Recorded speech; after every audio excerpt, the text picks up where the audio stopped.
All right. Welcome in, everybody. Thank you for being here. You've reached the Crypto Mike 9000 show on YouTube. Please subscribe below the red subscribe button if you like these videos. All right. Thank you very much. Please join me on Patreon for bonus content. All right. Lots of bonus content. Crypto Mike 01 on Patreon. Easy to find. All right. On Spotify, you can get me. Put in the search bar of Spotify, Crypto Talk with Mike, and the podcast comes right up. Got lots of new episodes going to be uploaded shortly. All right. And please check out deltarescue.org. That's that animal sanctuary in LA that I've been telling you guys about. All right. Thank you very much for that. Also, if you like the videos, please subscribe, like, share, and comment. Helps YouTube push the videos out, the more activity they see on the channel. All right? So thank you for that. If you don't like the videos, leave me a comment and tell me what you don't like. And if you have any constructive criticism, just leave that below too. All right? And I'll respond to you. Okay? Starting off today, for the news, 2 individuals were arrested Monday morning in Manhattan for the alleged conspiracy to launder Bitcoin that was stolen during the 2016 hack of Bitfinex. We just talked about this, right? Presently, that is valued at approximately $4.5 billion, all right, in US dollars. The US Department of Justice is saying in a press release. All right.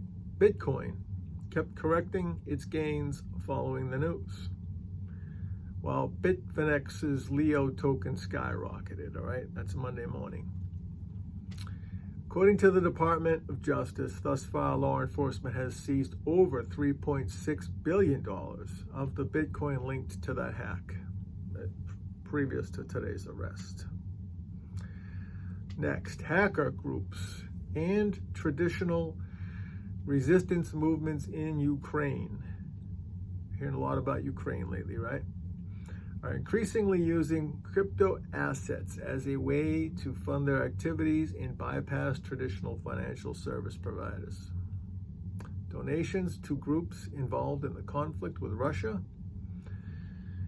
have totaled several $100,000, with donations increasing by more than 900% in 2021 alone. That information is from blockchain analytics firm Elliptic. Okay. Also, a lot of today's updates are going to come from cryptonews.com. Okay. I want to make sure I cite some of my sources here. Next, amid ongoing talks, a new crypto regulation, the Russian government reportedly estimates that if the country introduced regulations for the crypto market and imposes a tax on transactions that involve crypto assets, that the Russian government could generate as much as $13.3 billion US dollars in revenue for the state budget. Such a high estimate could provide a major incentive to Moscow to regulate and tax crypto assets instead of outright barring them, which they've been talking about a lot lately actually. Next, the European Union authorities need to better understand the futuristic digital world known as the metaverse before they can decide how to regulate it, said the bloc's antitrust chief. Yeah, I agree 100%. You don't know anything about it, how are you going to regulate it? Which is the case with even cryptos. Forget about metaverse. The Central Bank of Ireland is highly unlikely, according to the Central Bank of Ireland, they're highly unlikely to allow retail investors to be exposed to crypto assets. Tough going for people in Ireland there. I don't know. They have other options, but central bank against you is always a bad sign. The acting chairman of the U.S. Federal Deposit Insurance Corporation, FDIC, has named crypto assets among the agency's key priorities for 2022. So we know that, right? More regulation coming, more government interference in your cryptos. But hopefully we'll come out the other end okay. Next up, the U.S. Treasury Undersecretary for Domestic Finance underscored the need to oversee stablecoin issuers, regulate all crypto intermediaries, and address potential risks posed by increased leverage against digital assets.